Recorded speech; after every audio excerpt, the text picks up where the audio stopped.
পছন্দ করেন না, এই জনগণকে তো আপনি তালাক দিয়েছেন, বাংলাদেশের জনগণকে তো আপনি শত্রু দুশ্মন মনে করেন। যদি তা না মনে করতেন তাহলে অবাধ সুষ্ঠু নির্বাচন দেন না কেন? কোথাও এমনকি বাস মালিক সমিতির নির্বাচনেও অবাধ সুষ্ঠু নির্বাচন হয় না। জাতীয় সংসদ, সুপ্রিম কোর্ট, জেলা বার থেকে শুরু করে কোথাও স্কুল কমিটি, কোথাও সুষ্ঠু নির্বাচন নেই। সব আওয়ামী লীগের লোকদেরকে বসাতে হবে। এইটা হচ্ছে আপনার পলিসি, এইটা হচ্ছে আপনার নীতি। ওয়ালটন ফ্রিজ কিনে অনেকের মতো আপনিও হয়ে যেতে পারেন মিলেনিয়াল, সেরা পণ্যের সেরা অফার।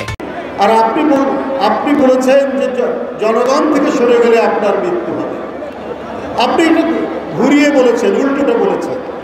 র্যাব পুলিশ না থাকলে আপনার সরকারের ময়ূর সিংহাসন রাজপথে লুটোপুটি করবে। এটা কি আপনি জানেন শেখ হাসিনা?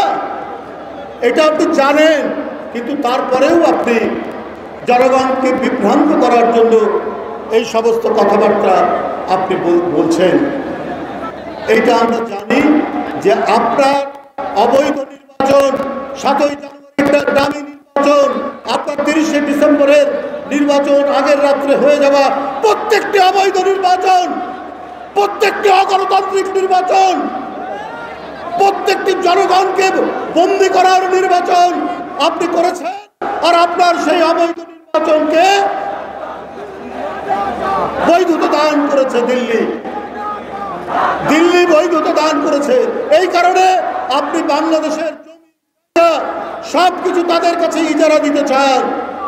আপনার স্বাধীনতা, আপনার সার্বভৌমত্ব, এগুলো কোনো কিছুর দরকার নেই। আপনি সবকিছু ইজারা দিতে চান। আজকে জনগণ ফুঁসে উঠেছে, আমার বাংলাদেশ আমাদের মতো থাকবে, আমার স্বাধীনতা আমরা রক্ষা করব, আমাদের সার্বভৌমত্ব আমরা সেটা প্রোটেক্ট করব। আর আপনি সেই সার্বভৌমত্বকে দুর্বল করে আপনি ওদেরকে সুযোগ করে দিচ্ছেন বাংলাদেশের পেট চিরে বুকের মধ্যে দিয়ে রেল লাইন নিয়ে যাওয়ার জন্য। কেন করছেন? কারণ ওরা আপনাকে বৈধতার সিল দিয়েছে, এই কারণে দিয়েছেন। তারা আমাদের কোনো ভালো চায়, এই কারণেই এই যে রেল লাইন, এই যে সীমান্ত হত্যা, এই যে রক্তাক্ত ঘটনা, এই সমস্ত কিছুকে বৈধতা দেওয়ার জন্যই এদেশের জাতীয়তাবাদের প্রতীক, দেশপ্রেমের প্রতীক, গণতন্ত্রের প্রতীক, তাকে 2018 সালে গ্রেপ্তার করা হয়েছে গণতন্ত্রের মা দেশনেত্রী বেগম খালেদা জিয়া।